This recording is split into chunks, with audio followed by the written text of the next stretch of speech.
것 소리 조금만 낮춰주시면 되겠습니다. 301장 말씀 해줍시다.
내 주여 내 주여 뜻대로 행하시옵소서.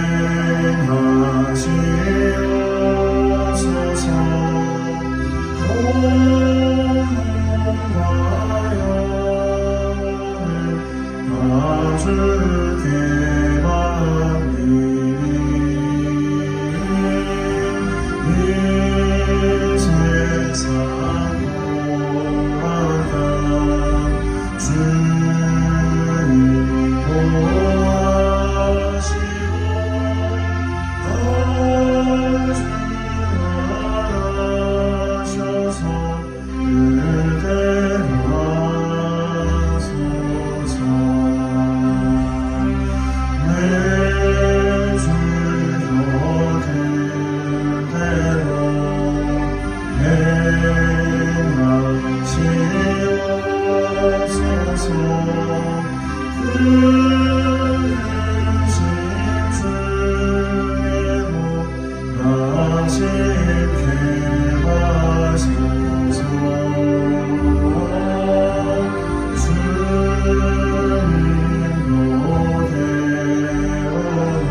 전능하사 천지를 만드신 하나님 아버지를 내가 믿사오며 그 그 외아들 우리 주 예수 그리스도를 믿사오니 이는 성령으로 잉태하사 동정녀 마리아에게 나시고 본디오 빌라도에게 고난을 받으사 십자가에 못 박혀 죽으시고 장사한 지 4일 만에 죽은 자 가운데서 다시 살아나시며 하늘에 오르사 전능하신 하나님 우편에 앉아 계시다가 저리로서 사는 자와 죽은 자를 심판하러 오시리라.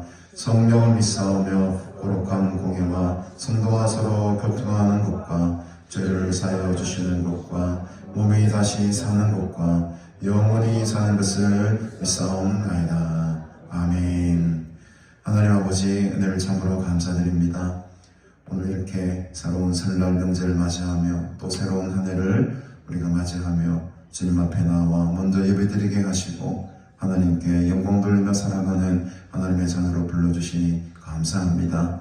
지난 한 해 동안에도 변함없는 하나님의 사랑과 은혜로 늘 우리와 함께하여 주신 주님, 이제 새로운 한 해를 맞이하면서 우리가 더욱더 성숙하고 더욱더 온전한 하나님의 마음의 판자로 거듭나기를 원합니다. 우리 모두에게 새로운 소망과 하나님 나라의 거룩한 비전과 소명을 주시고 주님의 말씀의 뜻에 따라 순종하며 살아갈 때에 우리의 남은 세월, 우리의 남은 생명, 우리의 남은 시간들 아낌없이 주님께 드리며 살아가는 복된 인생들로 삼아 주시옵소서. 참으로 지나온 세월들 생각할 때에 하나님의 은혜가 아니면 단 한순간도 살아갈 수 없었던 자들임을 고백합니다.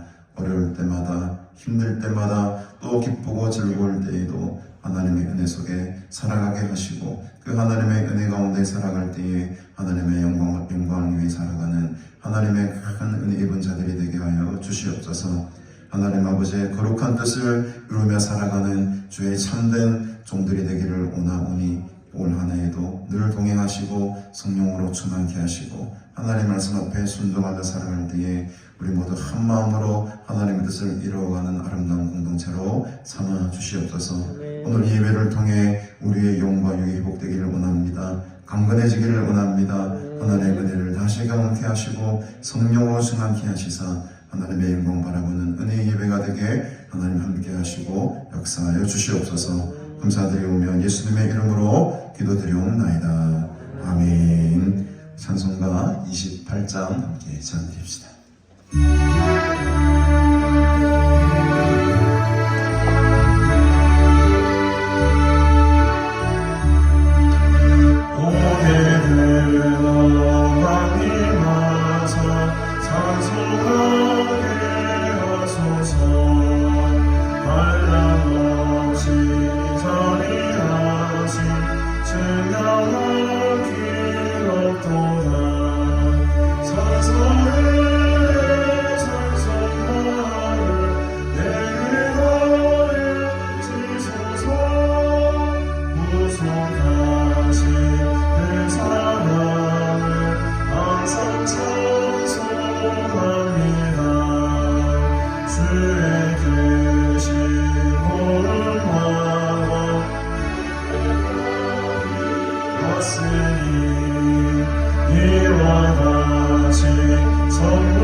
교동본 94번 새 2번 말씀 함께 교독합니다. 찬송하리로다. 하나님 곧 우리 주 예수 그리스도의 아버지께서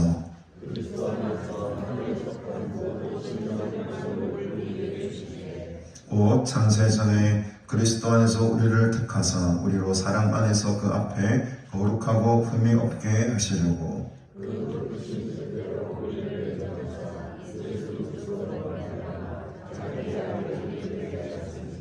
이는 그가 사랑하시는 자 안에서 우리에게 거저 주시는 바 그의 은혜의 영광을 찬송하게 하려는 것이라.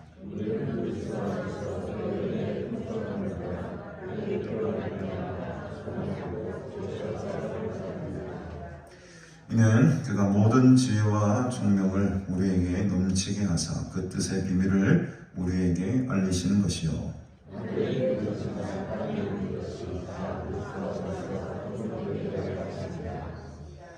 모든 일을 그의 뜻의 결정대로 일하시는 이의 계획을 따라 우리가 예정을 입어 그 안에서 기업이 되었으니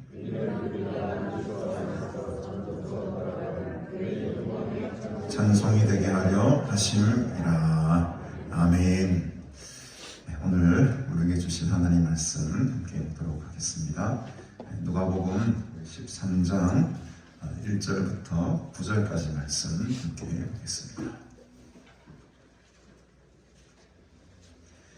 누가복음 13장 1절부터 9절까지 말씀 한 절씩 교독하도록 하겠습니다.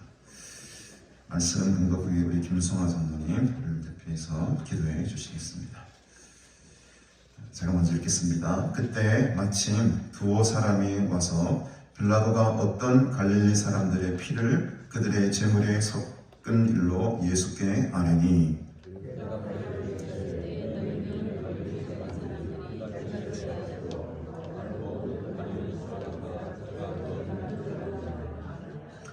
너에게 이르노니 아니라 너희도 만일 회개하지 아니하면 다 이와 같이 망하리라.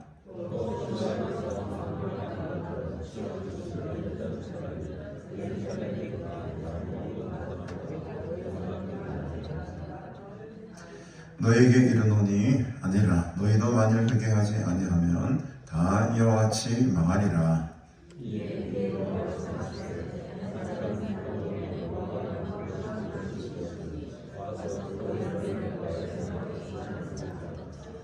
포도원 지기에게 이르되 내가 3년을 와서 이 무화과 나무에서 열매를 보아되 얻지 못하니 찍어버리라. 어찌 땅만 버리게 하겠느냐.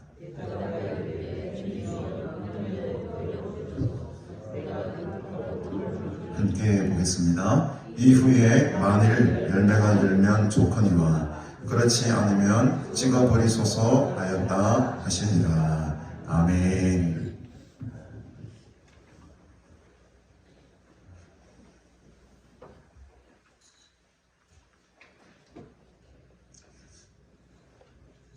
아버지 하나님, 근본에도 이렇게 주님 은혜 가운데서 명절을 가족과 일가 친척 함께 모여서 이렇게 즐겁게 잘 지내게 하여 주시고,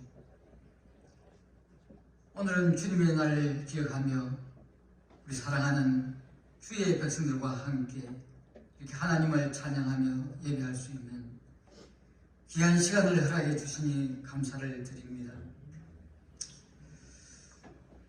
하나님의 은혜로 지금까지 살아왔던 저들, 하나님의 은혜가 아니었더라면 우리가 하나님 앞에 감히 설 수도 없고,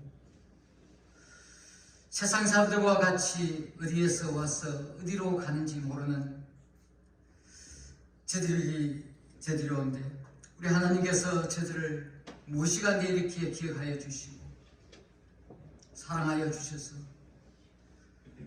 살아계신 하나님을 바라보며 믿으며 의지하며 따를 수 있는 주님의 자녀로 삼아주시니 감사를 드립니다. 하나님의 부름에 합당한 주의 자녀로 살아갈 수 있도록 성령님 함께하여 주옵소서.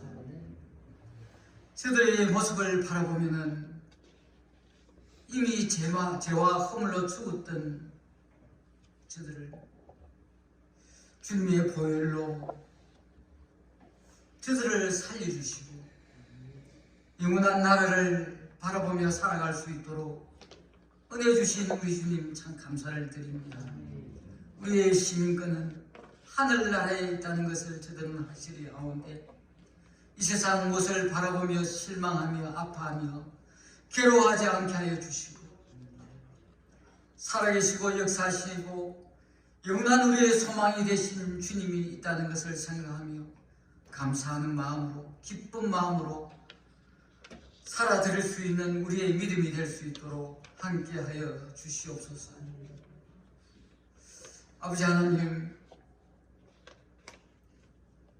이 나라의 백성을 기억해 주시기를 바라고 원합니다. 온갖 우상과 미신으로 불교와 유교와 사마지즘 사상으로 가득 찬 이 나라에 한 줄기 빛으로 찾아오신 우리 주님이 계시기에 이렇게 이 나라가 부강한 나라로 무엇보다도 하나님을 마음껏 섬기고 찬양할 수 있는 복된 나라로 삼아주시니 참 감사를 드립니다. 이 세상을 창조하시며 다스리시는 우리 하나님께서 이 나라를 세우셨고 온전히 주권으로 이 나라를 붙들어 주셔서 이렇게 행복한 나라로 세워주셨습니다.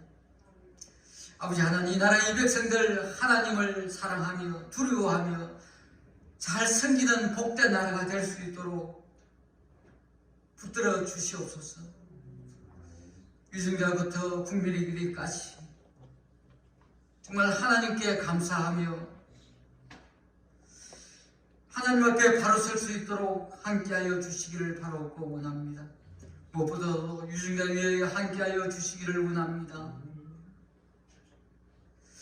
하나님을 두려워하며 맡겨주신 백성들을 잘 섬길 수 있도록 함께하여 주시옵소서. 앞으로 하나님 총선이 있습니다. 간섭해 주시기를 바라고 원합니다.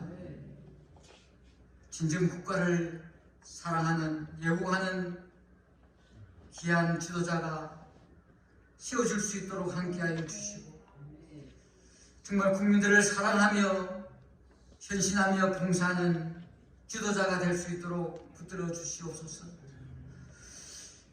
아버지 하나님, 참된 지혜와 능력이 있고 상식적인 인격자가 선출될 수 있도록 함께하여 주옵소서.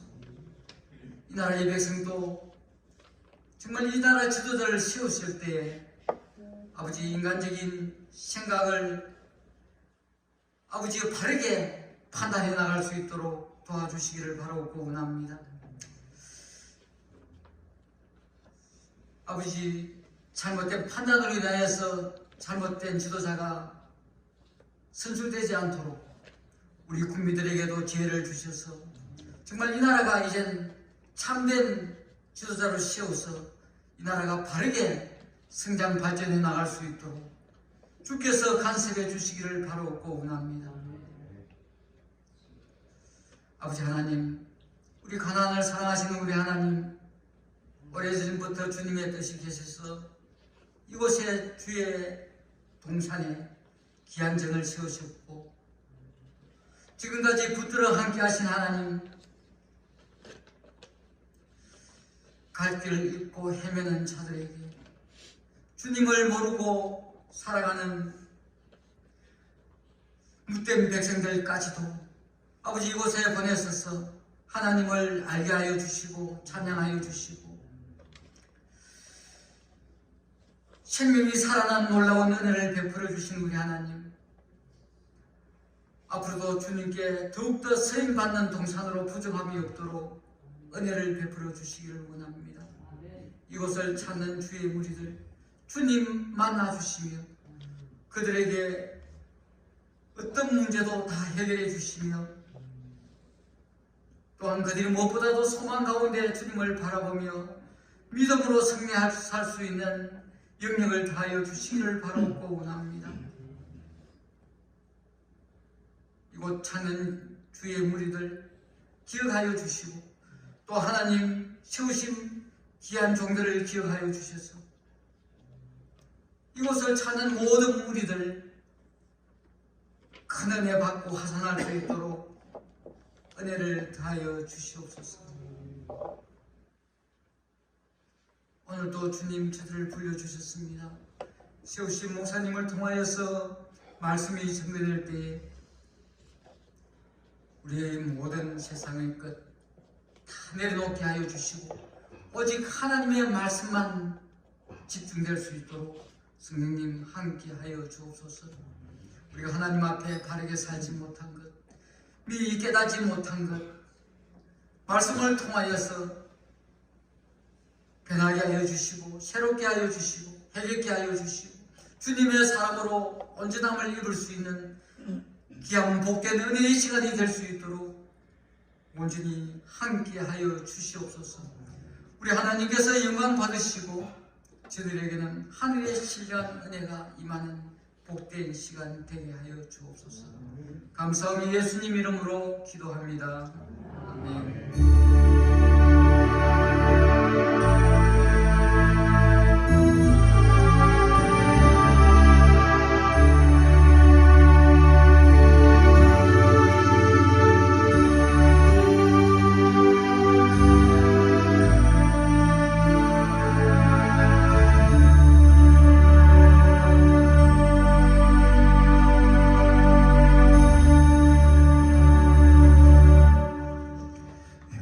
찬송가 278장 함께 찬양 드리시고 함께 말씀으로 은혜 나누겠습니다.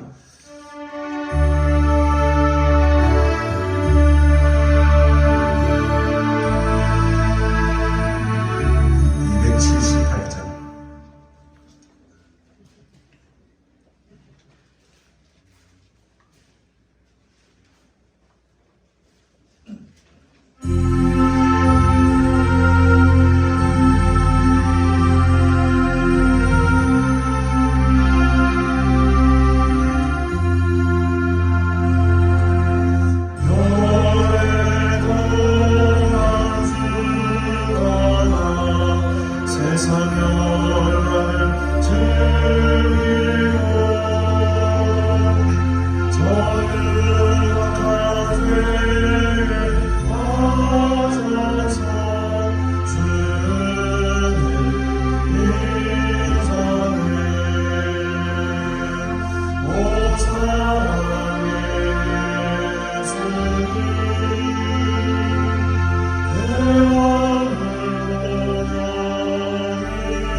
아멘.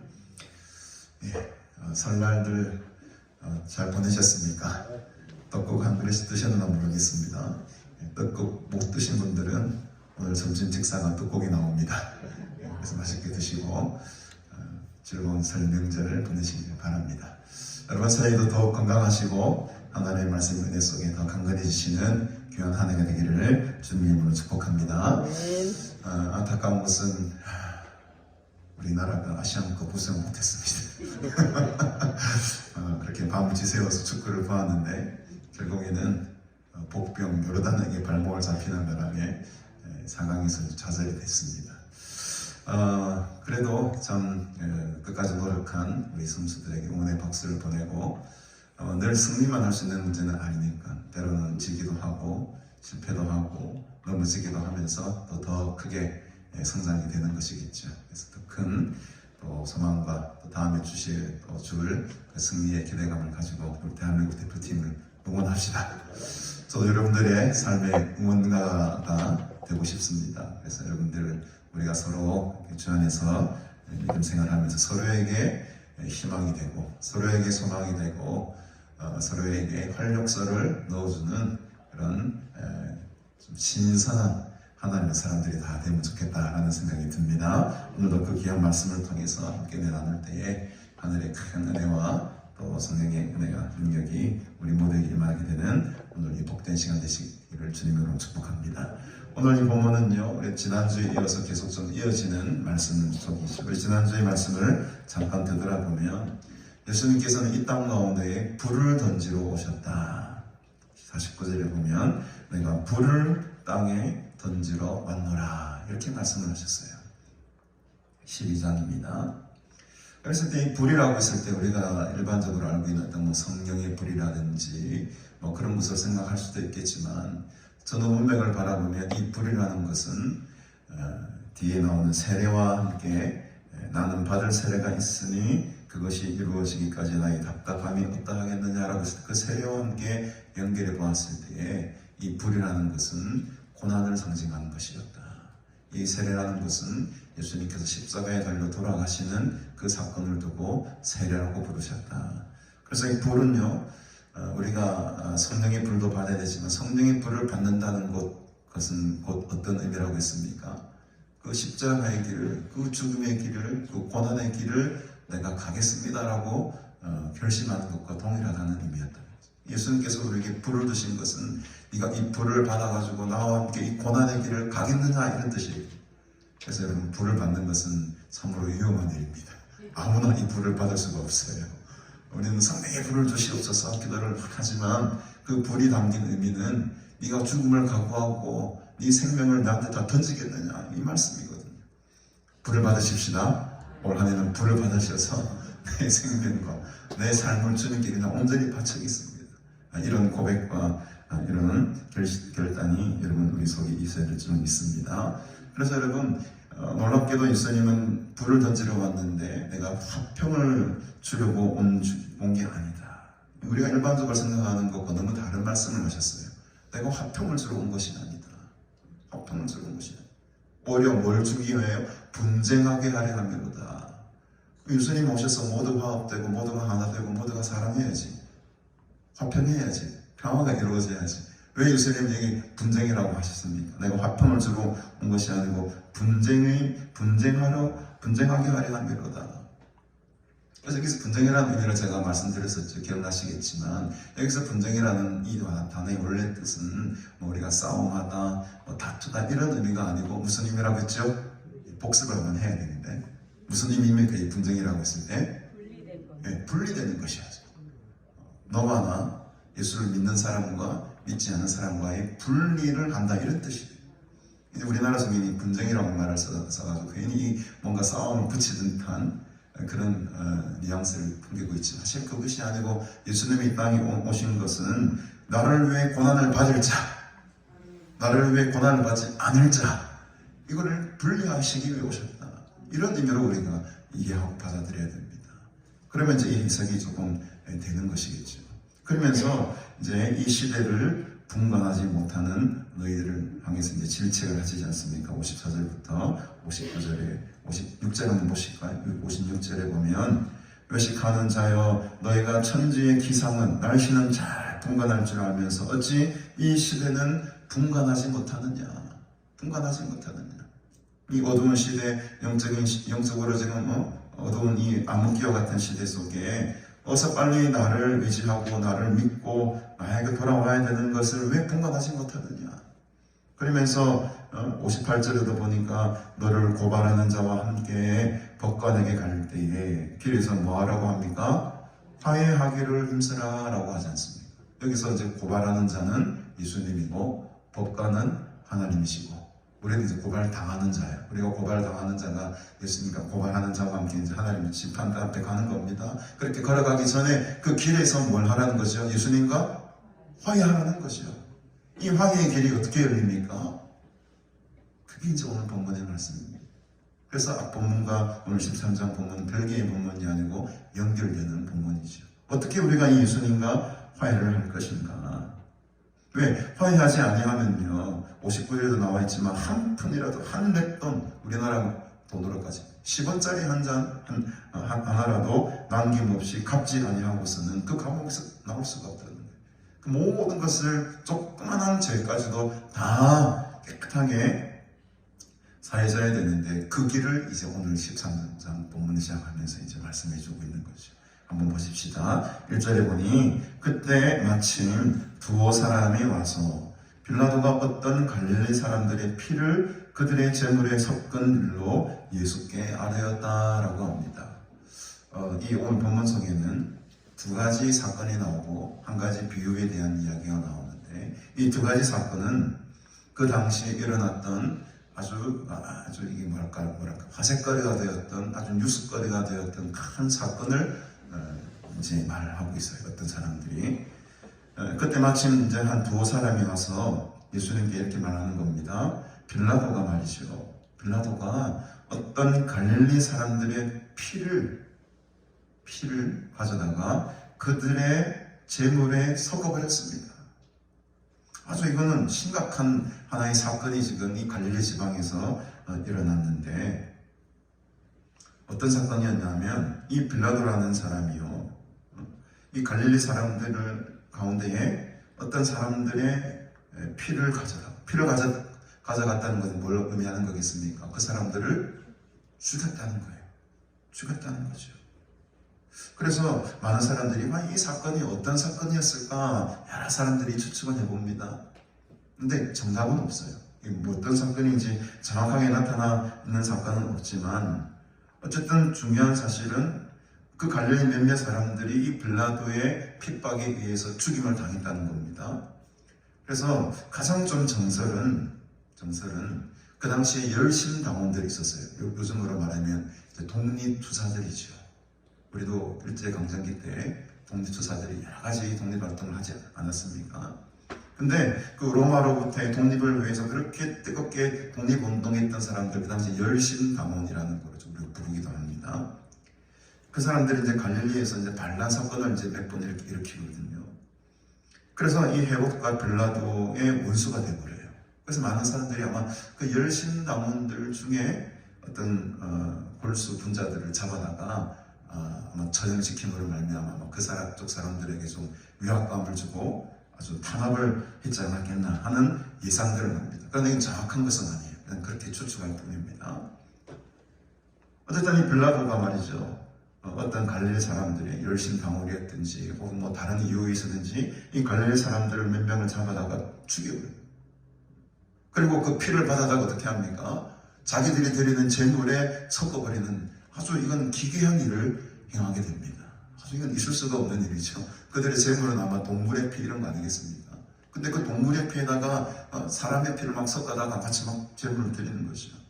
아주 이게 흉측하고 아주 상식적으로 생각할 수 없는 아주 잔인한 일을 행하게 됩니다. 그러니까 그 갈릴리 지방 일대에 엄청난 뉴스거리가 된 거죠. 어떤 두어 사람이 이 소식을 듣고 이 문제를 가지고 예수님께로 옵니다. 그래서 어떻게 말을 합니까? 예수께서 2절에 보니까 대답하여 이르시되 너희는 이 갈릴리 사람들이 이같이 해 받음으로 다른 모든 갈릴리 사람보다 죄가 더 있는 줄 아느냐. 예수님은 이 두 사람의 마음을 뚫어보고 계신 거죠. 많은 사람들이 어떻게 생각하고 있다는 겁니까 지금?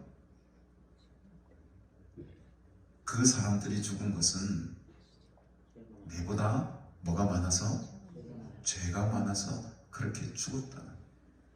이 당시의 사람들의 생각은 바로 이런 사고에 쩌들어 있었어요. 저렇게 험한 꼴을 당하고 비참하게 죽는 것은 내보다도 훨씬 더 큰 어떤 죄가 있었기 때문에 저는 비참한 죽음을 당했을 것이다 라는 생각을 은연중에 하고 있었던 것이죠.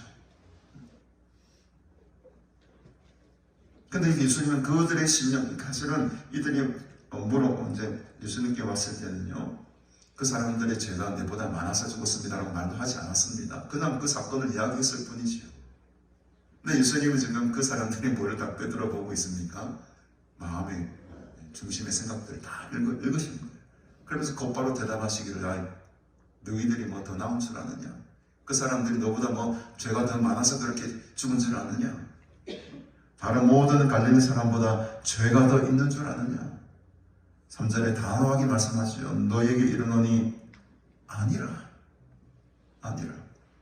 너희도 만일 회개하지 아니하면 다와 이와 같이 망하리라. 이와 같이라는 말은 똑같다 이 말이에요. 똑같이 망하게 될 것이다. 뭐하지 아니하면? 회개하지 아니하면 똑같이 그들과 같이 비참한 죽음을 맞이할 수도 있는 것이 그들을 걱정하지 말라는 거예요. 지금. 그들의 죽음과 너의 어떤 삶과 비교하지 말라는 거예요.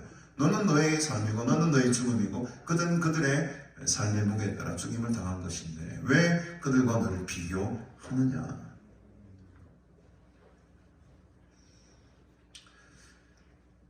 그래서 이제 회개해야 될 것을 이 첫 번째 사건의 이야기를 통해서 끄집어내시죠. 이제 두 번째 사건이 나옵니다. 4절에 보면 그 당시에 일어났던 또 하나의 사건을 말씀하고 계세요. 또 실로암에서 망대가 무너져 치여 죽은 18사람이 예루살렘에 거한 다른 모든 사람보다 죄가 더 있는 줄 아느냐. 비슷한 맥락입니다. 실로암에는 우리가 잘 알고 있는 그 실로암에는 큰 망대가 이렇게 높은 망대가 있었대요. 큰 망대가 있었는데 그 망대에 실수로 공사를 하다가 그런지 모르겠습니다. 그 높은 망대가 확 무너졌어요. 근데 망대 위에 있었던 사람들도 있었을 것이고, 혹은 망대가 넘어지면서 그 밑에 작업하는 사람들이 그것에 치여가지고 죽을 수도 있었을 것이고, 요즘도 공장 같은 데나 건설 현장 같은 데 이런 안전사고들이 막 일어나지 않습니까? 그 당시에도 예루살렘 옆에 실로암이라는 곳에 큰 망대가 있었다고 합니다. 제가 생각할 때는 이제 망대 위에도 몇몇 사람이 있었을 것이고, 실로암이니까 물을 또 떨어온 사람들이 있었을 것이고, 막 밑에는 사람들이 좀 많았을 거예요. 근데 그 망대가 무너져 버린 겁니다. 무너져 버렸어요. 그래서 요세푸스라는 사람의 기록에 따르면요, 역사가의 기록에 따르면 이 빌라도가 물의 공급을 좀 개선하기 위해 수로를 건설했다고 합니다. 그래서 이 탑이 무너지는 것이 바로 이 수로 공사와 어떤 연관이 있지 않았겠나. 집안이 좀 약하니까요. 물이 있는 곳은 아무래도 집안이 약하지 않겠습니까? 근데 이제 수로 공사를 하면서 좀 안전진단이 그때 그 기술이 있었겠습니까? 대충 공사하다 보니까는 집안이 약해져가지고 그게 망대가 확 무너졌을 것이다. 어쨌든 이것은 사고죠. 18명이라는 사람이 우연치 않게 이 사고로 말미암아 죽임을 당하게 된 겁니다. 이런 사건과 사고들은 오늘날에도 얼마든지 일어납니다. 그렇죠? 우리가 예상하지 못했던 곳에서 참 억울하게 사고를 당해 죽는 사람들, 여러분 숱하게 우리가 많이 보죠. 최근에는 이태원 참사도 있었고, 또 몇 해 전에는 세월호 참사도 우리가 기억날 만한 굵직굵직한 사건들이 있지 않습니까? 그 외에도 크고 작은 사건 사고들이 많이 있습니다. 이제 우리가 생각하기 그렇다는 거죠. 그때 죽은 인간들은 내보다 이제 죄가 더 많아서 하늘 앞에 더 잘못을 저질러서 죽었다. 그렇게 생각하면 된다 안 된다? 안 되는 거라는 거죠. 예수님께서는 그렇게 생각하지 않습니다. 지금 5절에 보니까 너에게 이르노니 아니라 너희도 만일 회개하지 아니하면 똑같이 이와 같이 죽음을 당할 수도 있다는 거예요. 이것은 그들이 죄가 있어서 그래 죽었다는 것이 아니고 지금 그 사람들 걱정하지 말고 뭐 누구 걱정하라는 겁니까? 네 자신이나 지금 걱정해라는 거예요. 네 자신이나 지금 회개해가지고 빨리 하늘 앞에 돌아오도록 기도하라는 겁니다. 남 걱정할 때가 아니라는 거예요. 남의 죽음에 대해서 뭐 이런저런 연관 달지 말라는 거죠. 모르는 걸로 그냥 우리가 거기서 덮어야 됩니다. 하나님의 뜻이 있겠죠. 하나님의 섭리가 있겠죠. 거기 우리 어떤 인간적인 해석, 인간적인 어떤 해설을 덧붙일 필요가 없어요. 모르는 건 모르는 겁니다. 그렇게 수많은 젊은이들이 그렇게 죽어나가는 걸 우리가 어떻게 이해합니까, 여러분? 우리의 생각과 우리의 사고로 어떻게 그것을 설명할 수가 있겠습니까? 모르는 건 모르는 거예요. 모르는 건 모른다고 해야죠, 하나님께. 오히려 우리는 그 사건들을 바라보면서 내 자신을 돌아봐야 되는 거예요. 내 자신을 돌아봐야 됩니다. 남 탓하고 누구 탓하고 너희들이 그렇게 뭐 죄가 많아서 이런 게 아니에요. 이런 문제가 아닙니다, 여러분. 근데 예수님께서는 이 죄라고 했을 때에 두 가지 측면에서 지금 말씀하고 있어요. 두 가지 측면에서. 우리 첫 번째 사건에서 한번 보십시다. 첫 번째 사건이 2절에 나타나 있는 다른 모든 갈릴리 사람보다 죄가 더 있는 줄 아느냐라고 했을 때 이 죄와 두 번째 사건이 있어서 4절에 보면 예루살렘에 간 다른 모든 사람보다 죄가 더 있는 줄 아느냐 했을 때 죄가 우리나라 단어로는 같은 죄지만 헬라어로 볼 때는 다른 죄예요. 죄라는 의미가 좀 다릅니다. 첫 번째 사건에서 말씀한 그 죄라는 말은요, 우리가 일반적으로 좀 잘 알고 있는 죄입니다. 우리가 이제 하마르톨로스라는 말인데 이것은 관역을 벗어나서 많이 들어보셨죠? 관역을 화살이 쭉 가다가 관역의 정중앙에 탁 들어가야 되는데 이 화살이 삐 가다가 집 앞 잘못된 방향으로 그냥 딴 데 방향 날아가는 것. 이것을 말하는 것이 우리가 생각하는 일반적인 죄의 개념은 바로 이 단어를 씁니다. 자주 이 단어가 나와요. 하마르톨로이라는 단어가 나옵니다. 이 죄. 근데 여러분 뒤에 나오는 두 번째 사건에 있어서의 죄는 조금 다른 의미를 가지고 있어요. 여러분 각주 1번을 한번 보시면 여러분 성경에 아마 1로 해서 표현되어 있을 것 같은데 1 해가지고 밑에 내려오면은 어떻게 되어 있습니까? 헬 이래가지고 빚진 것이 이렇게 되어 있어요. 빚진 것이. 그래서 이 4절에 나오는 이 죄라는 말은 오페일레타이 좀 어려운 말인데 저도 좀 읽으면서도 저도 좀 어렵네요. 이 하마르톨라이와는 조금 다른 오페일레타이라는 단어를 쓴 이 단어의 뜻은 뭐냐면 관역을 벗어난다는 것이 아니고 어떤 사람에게 채무가 있어요. 어떤 사람에게 갚아야 될 무엇인가가 있습니다. 뭐 어떤 금전적 관계뿐만 아니라도 여러 가지 윤리적으로나 도덕적으로 내가 뭔가를 갚아줘야 되는 입장에 있는 사람들이에요. 그것을 말합니다. 그러니까 이 죄라는 것은 두 번째 나오는 죄는 빚이 있는 죄를 말해요. 빚이 있는 죄. 첫 번째 나오는 죄는 관역을 벗어난 죄죠. 이 길로 가야만 되는데 이 정도의 길을 걸어가야 되는데 그 길을 걸어가지 못하고 딴 길로 벗어날 때 그때를 죄를 말하는 거고 이것은 두 번째 죄는 상대가 있어요. 사람과의 관계 속에 상대방에게 뭔가를 큰 빚을 진 거죠. 뭐 잘못을 저질렀든지 어떤 금전적인 문제가 있든지 어쨌든 간에 상대방과의 관계 속에 뭔가 빚진 게 있다라고 했을 때에 이 두 번째 단위 죄, 빚 이런 말을 씁니다. 그러니까 지금 예수님께서 우리에게 요구하시는 것은 하나님과의 관계뿐만 아니라 누구와의 관계도 사람과의 관계 속에서도의 그 죄가 있다면 회개하라는 거예요. 때로 이렇게 회개합니다. 저 사람과의 관계는 아무렇지도 뭐 해결된 게 없어. 근데 내가 하나님 앞에 나는 회개했습니다. 다 용서받은 것처럼 혼자 스스로 느끼는 겁니다. 이건 진짜 회개가 아니라는 거예요. 진짜 회개는 뭐냐? 하나님과의 어떤 죄의 문제도 해결해야 되지만 실제적으로 그 사람과의 관계 속에 틀어진 게 있다면 내가 먼저 손 내밀고 미안하다고 해야 됩니다. 이게 이 성경의 아주 놀라운 비밀입니다. 이 회개에 합당한 열매를 맺어야 이 회개라는 것은 왜 우리의 근원적인 죄의 문제뿐만 아니라 우리가 살아가고 있는 모든 사람들과의 관계 속에 얽혀있고 그 사람들과의 어떤 문제, 그것까지도 너희들이 빚진 자로서 갚아야 된다는 거예요. 저에게 빚진 자가 있으면 그걸 갚으세요. 구정설련을 내고 있는데 담임 목사하고 빚진 자가 있으면 그걸 갚으세요. 아무도 아멘 안 하시는 거면 둘 중에 하나죠. 빚진 자가 아무도 없거나 빚질 마음이 없거나. 진짜 우리가 주님 안에서, 사랑 안에서 이런 문제들이 해결돼야 됩니다. 이거 해결되지 않고 하나님과의 관계가 온전히 관계가 회복된다, 있을 수 없는 일이죠. 하나님과의 수직적인 관계뿐만 아니라 성도들과의 이 수평적인 관계까지도 하나가 되어야 됩니다. 지금 예수님은 그 일을, 그 회개를 우리에게 요구하고 계시는 거죠.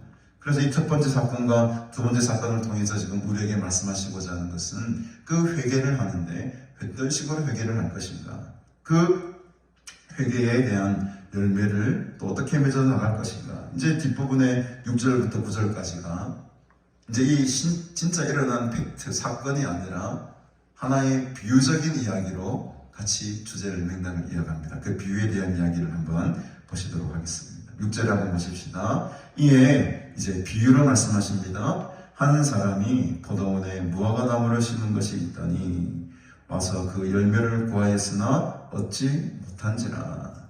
포도원 지기에게 이르되 내가 3년을 와서 이 무화과 나무에서 열매를 구하되 얻지 못하니 찍어버리라.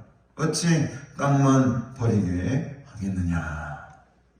어떤 한 사람이요, 자기 포도원에 무화과 나무를 심었습니다.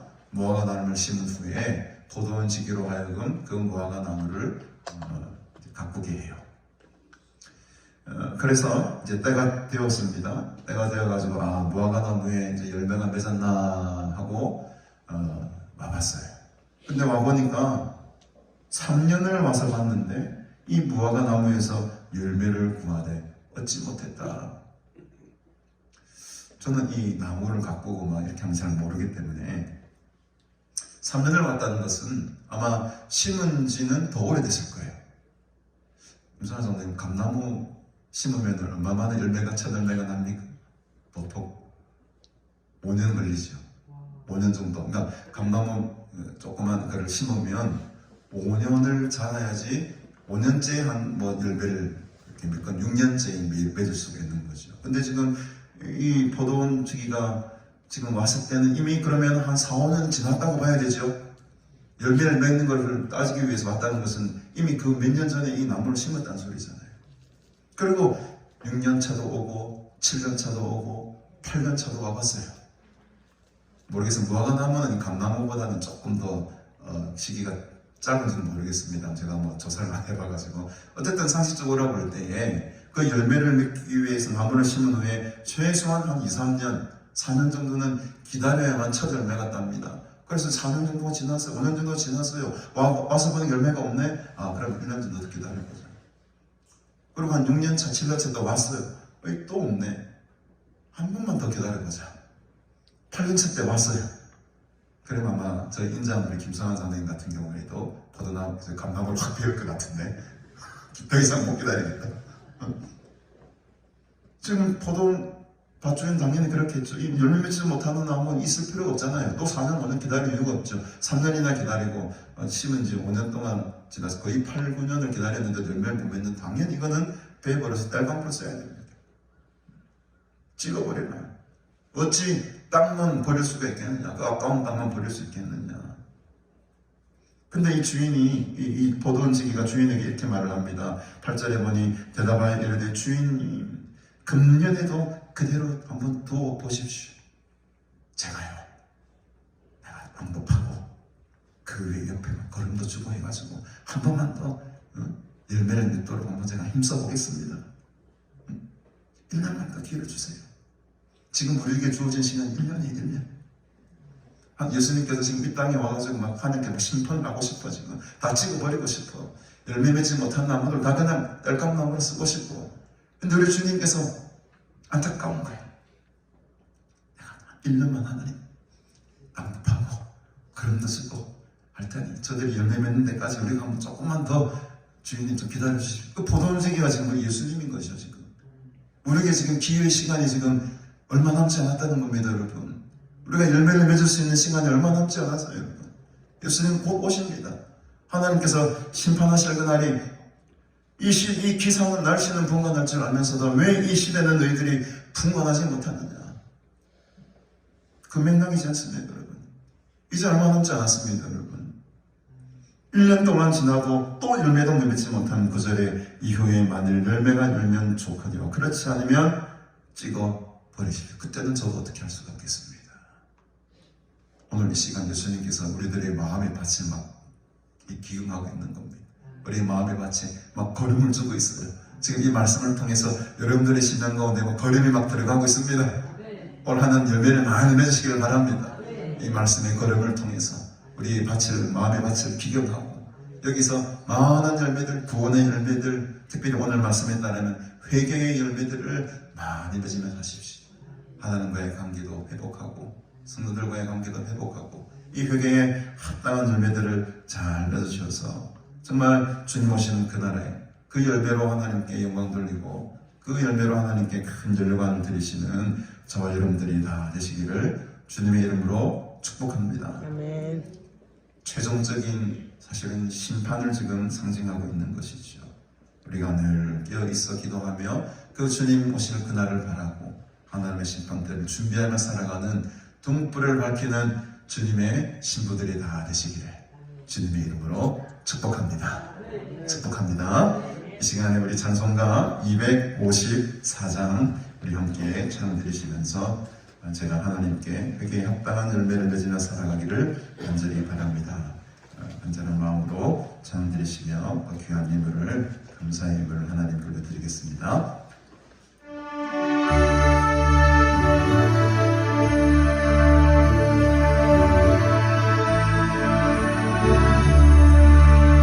내 주의 보혈을 전하고 전하라 내 죄를 정케 하신 주 나오라 하신다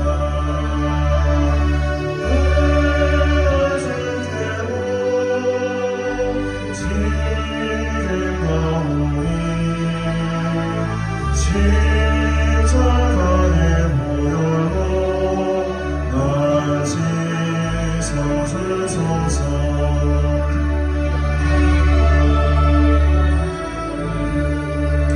주께 원하며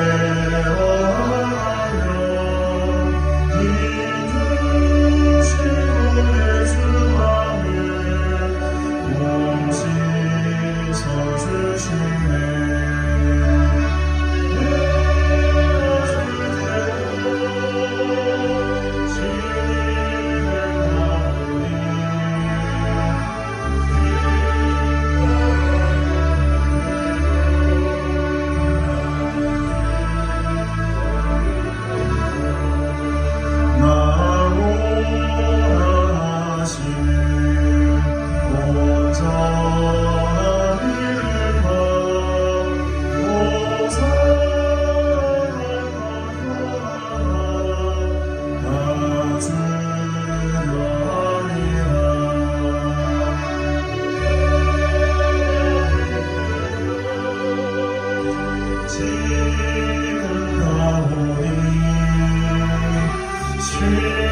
십자가의 보혈로 날 씻어주소서 그 죄인 못하다 산 길을 오르네 한없이 옳고 그르네 베풀어 주소서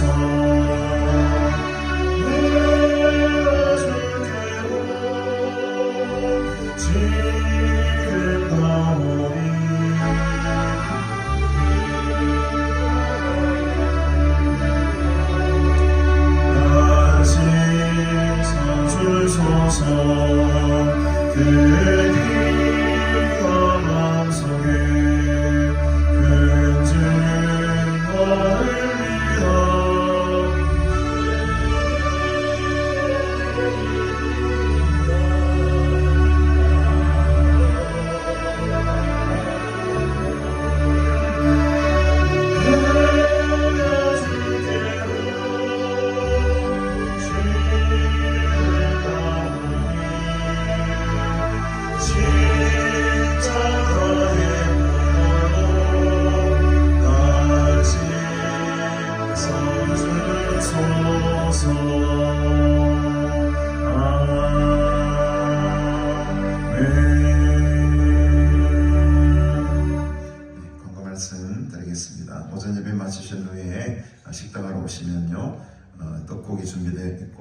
특별히 튀김도 좀 준비가 되어 있습니다. 맛있게 식사하십시오. 우리 김진정 목사님 주신 강정도 오늘 조금 나눠드리고, 오늘 또 김선아 장로님 감도 가져오셨을 건데 맛있게 드시기 바랍니다. 또 다르게 또 있습니까? 뭐 제가 모르는.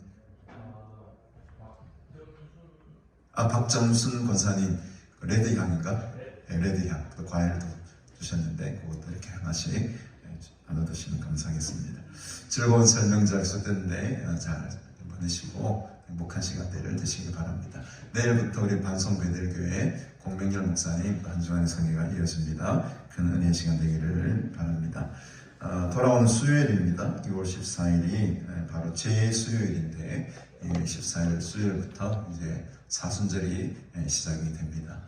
다음 주가 사순절 첫째 주일로 지키게 되고 앞으로 40일 동안 우리가 주님의 고난에 동참하시면서 또 고난 주간까지 이렇게 계속해서 사순절 기간을 보내게 됩니다. 또 우리 여러분들 몸과 마음을 더 성결케 하시고 주님의 고난에 함께 동참하시는 기도의 때가 되시기를 주님을 축복합니다. 오늘 오후 예배는 명절이라 또 제가 인도하도록 하겠습니다. 네, 우리 드레이님을 위해서 함께 기도하겠습니다. 우리 김성화 장로님, 박점수 목사님 11주임물과 주일훈금 드리셨습니다. 박신희 장로님, 1,000번째 서재주 집사님, 계희정 권사님, 자녀들의 이름으로 예물 드립니다. 주일훈금, 계희정 권사님, 이대원 집사님, 사은나 집사님, 주님 주실 은혜 감사합니다. 김기담 성도님, 김민정 성도님 범사에 축복하여 주옵소서. 이순애 권사님 11조와 또 유주한 성도님 감사임을, 유주한 성도님 1,000번째 예물과 이순애 권사님 1,000번째 예물 드리셨습니다. 한경자 목사님의 사역의 길을 열리게 하옵소서. 또 강현진 집사님의 온몸을 치유하여 주옵소서. 믿지 않는 형제들 구원하여 주시옵소서. 이렇게 여러 가지 기도 제목으로 힘을 올리십니다. 윤영신 권사님 가족 구원금과 범사의 감사임을 드리셨습니다. 구미영 전도사님, 김혜란 성도님 올 한해도 하나님의 은혜를 바랍니다. 강정희 성도님 범사의 감사임을 그 외에도 무명으로 또 기도 있네요. 고진선 목사님 예물 드리고 우리 장옥남 집사님 선을 이루어 주시리라 모든 것이 합력하여서.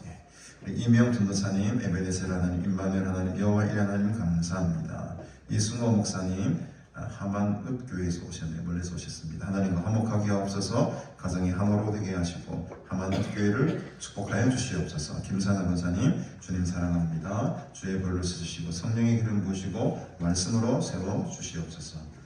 네, 그 외에도 우리 음연으로 힘을 드리신 분들 있습니다. 서정원 목사님을 드립니다. 기도하겠습니다. 하나님 아버지 은혜를 참으로 감사드립니다. 오늘도 주님의 귀한 가르침의 말씀들을 듣게 하시고 또 은혜를 나누게 하시니 감사합니다. 때를 분별하여서 회개의 열매를 많이 맺으며 살아가는 올 한 해 은혜의 한 해가 되게 하여 주시옵소서. 열매 맺지 못하는 나무는 찍어버리라고 말씀하시는 주님, 우리의 삶 속에 많은 성령의 열매들, 구원의 열매들, 은혜의 열매들을 맺으며 살아가는 주의 신실한 백성들 되기 원하오니 하나님 아버지 우리의 마음속을 늘 기경하게 하시고 우리의 마음속에 늘 성령의 기름 부어 주시사 마르지 않는 샘처럼 우리 속에서 하나님의 은혜가 솟아나며 또 많은 열매 맺으며 살아가는 복된 자들로 삼아 주시옵소서. 여전히 우리는 연약하고 부족합니다. 그럼에도 불구하고 주님의 삶을 닮아가기를 원합니다. 다 닮진 못하겠지만 끝까지 인내하며 그 십자가의 길을 걸어가게 하시고 그 험한 길 걸어갈 때에 주님께서 붙들어 주시고 함께 해주셔서 감당할 수 있는 그 힘과 은혜 내려주심으로 모든 시험과 어려운 일들을 잘 헤쳐나갈 수 있는 지혜와 능력을 부어 주시옵소서. 이 시간 우리에게 주신 은혜에 감사하며 또한 귀한 예물을 하나님 앞에, 기도의 제목을 하나님 앞에 올려드립니다. 거룩한 하나님 나라에 위해 쓰이는 귀한 예물 되게 하시고 우리의 간절한 소원들 또 기도의 제목들이 하나님 앞에 연락되어 또 응답되는 놀라운 역사도 우리가 경험하게 하여 주시옵소서. 계속되는 이 가난 수양관 성의 가운데에 하나님의 신이 함께 하셔서 또 시간마다 성령의 은혜 말씀의 은혜로 충만케 채우시고 이곳에 오르는 모든 성도들의 발걸음 축복하셔서 하나님 만나고 구원의 은혜와 즐거움이 회복되는 놀라운 성회가 될 수 있도록 이 가난 수양관을 들어 사용하여 주시옵소서. 감사드리오며 예수님의 이름으로 축복하며 기도드리옵나이다. 아멘. 우리 이 시간에 찬송가 79장 2절을 부르시고 하나님께 영광 돌리겠습니다.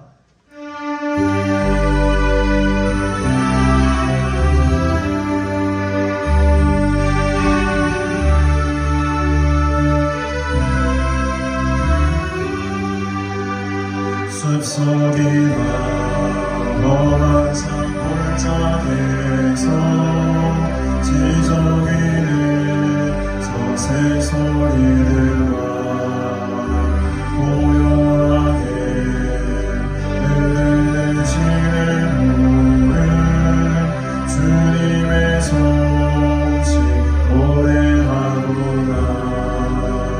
주님의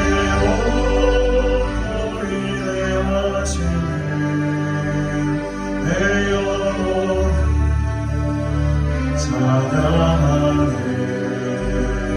주님의 오리에 하시네. 내 영혼이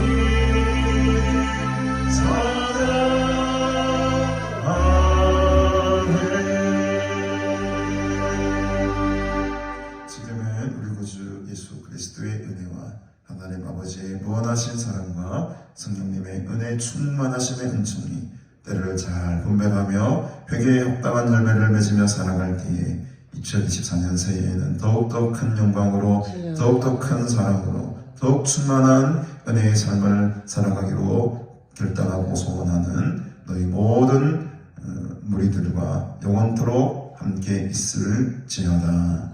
아멘.